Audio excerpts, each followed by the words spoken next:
Hello students, my name is Jyoti and you are watching Math5 channel. Today I am going to explain electricity in very short.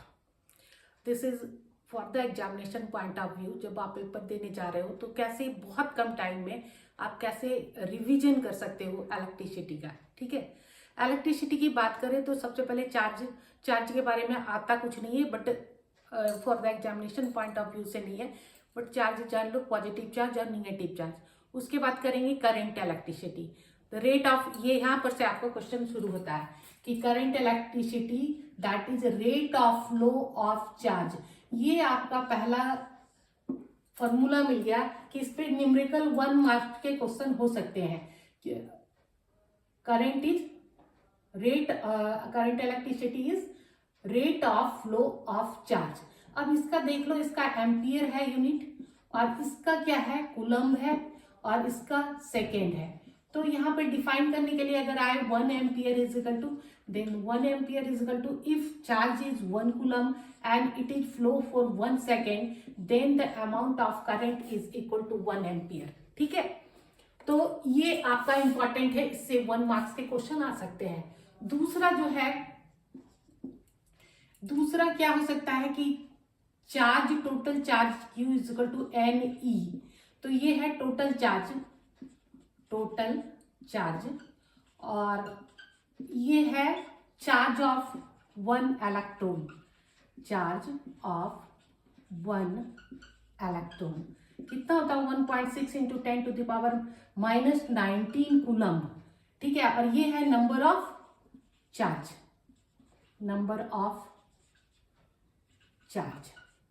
ठीक है।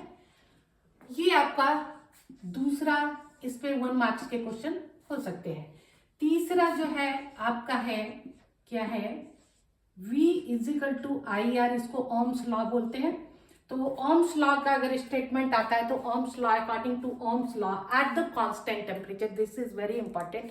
बच्चे ये छोड़ देते हैं कि but there is a condition, अगर एट द कांस्टेंट टेम्परेचर नहीं होगा ओम्स लॉ फॉलो नहीं करेगा, ठीक है। तो eight the constant temperature applied potential difference is directly proportional to the current flowing through it, ठीक है। at the constant temperature जरूर लिखना। तो ये हो गया तुम्हारा V is equal to IR। Ohm's क्या कहता है कि V is directly proportional to I।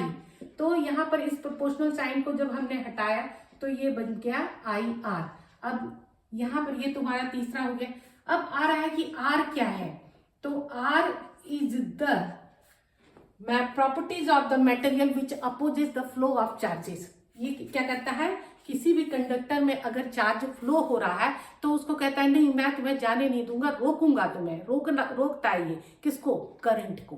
तो करंट को जो अपोज करता है दैट इज रेसिस्टेंस। अब ये रेसिस्टेंस जो है ये R is equal to rho LA होता है, R is equal to rho LA।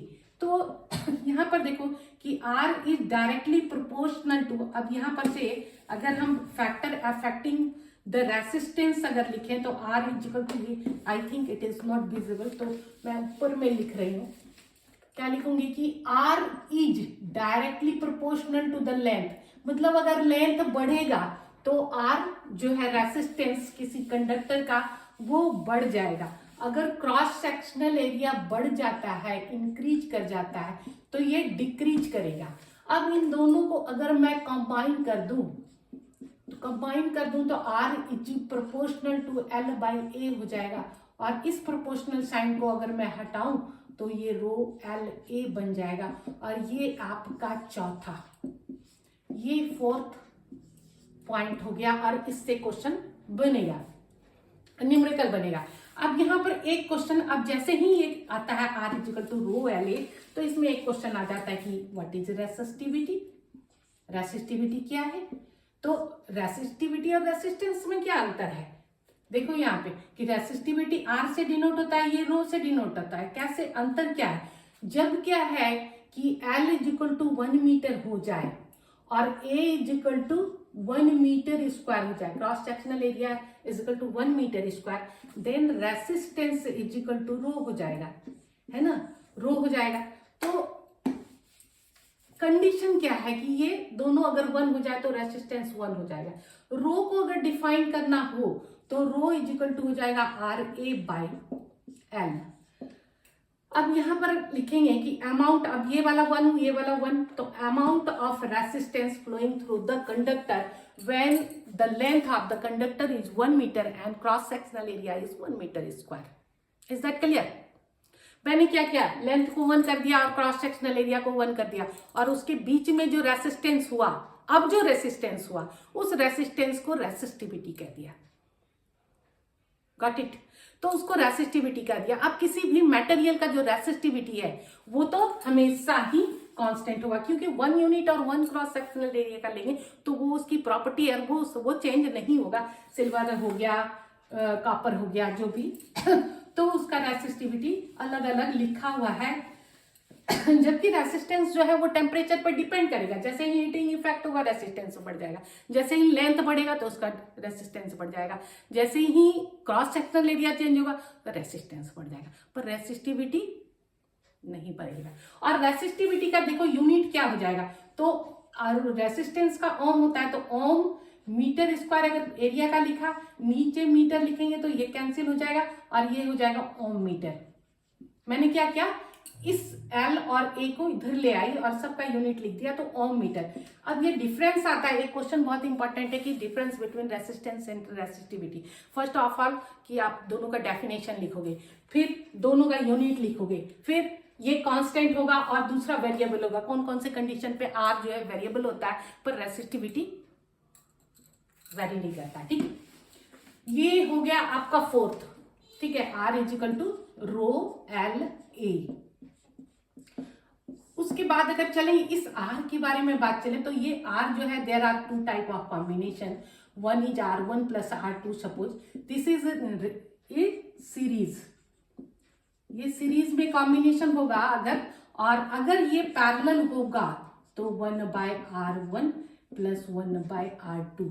अब ये एक क्वेश्चन यहाँ पर अराइज होता है कि सीरीज में अगर किसी दो रेसिस्टेंस को ऐड करेंगे तो सीरीज में ज्यादा होगा या पैरेलल में? ऑब्वियसली सीरीज में ज्यादा होगा।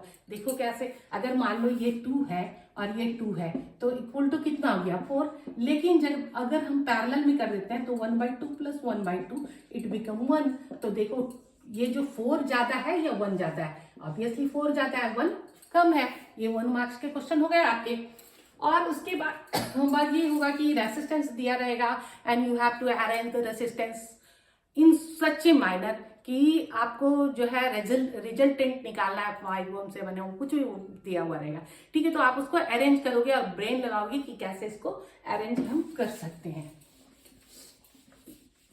ये रेसिस्टेंस रेसिस्टिविटी, ये तुम्हारा 5th रेसिस्टेंस हो गया है ना, और 6 भी रेसिस्टेंस हो गया 1/R, और ये R का फॉर्मूला। ठीक है, R1 प्लस R2, ये आपका इस पे न्यूमेरिकल बनेगा। उसके बाद नेक्स्ट अगर चले तो देखो मैं न्यूमेरिकल पॉइंट ऑफ व्यू से सारा बता रही हूँ। उसके बाद क्या करते हैं कि पावर क्या करते हैं कि पावर क्या है, rate of flow of, rate of doing of work. तो वर्क को मैं E भी लिख सकती हूँ, एनर्जी भी लिख सकती हूँ, और rate of doing of work P is equal to W/T। ये है तुम्हारा पावर, और पावर का यूनिट होता है वाट। और इसको एनर्जी, तो एनर्जी का I²RT। अगर हीटिंग इफेक्ट करें, अगर पावर को हम लिखें तो पावर को ये भी लिख सकते हैं क्या, I²R। ये पावर का है।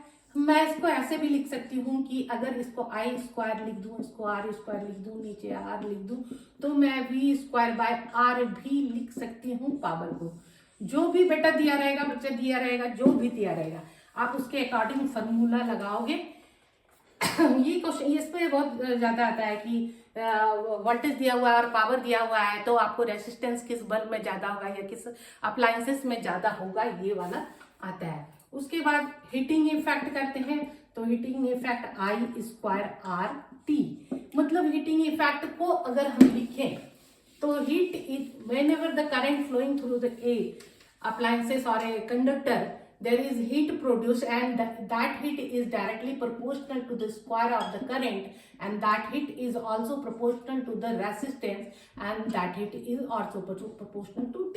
और इसी तीनों को जब हमने कंबाइन कर दिया तो हमारा हो गया H = I²R_T। ये वाला फॉर्मूला हीटिंग इफेक्ट ये जूल ने दिया था, इसको जूल्स का हीटिंग इफेक्ट भी कहते हैं। ये इतना ही आपका इलेक्ट्रिसिटी में है, इतना पढ़ लोगे। और ये देखो ये हीट है तो heat is form of energy, so इसका जूल हो जाएगा। तो सारे यूनिट्स आपको ध्यान में रखने हैं और जब भी न्यूमेरिकल कैलकुलेट करना है सबसे पहले देखो कि एसआई यूनिट में है कि नहीं है, एसआई यूनिट में चेंज करो, देन न्यूमेरिकल सॉल्व करो और फॉर्मूला आपके पास है। Okay, thank you, best of luck.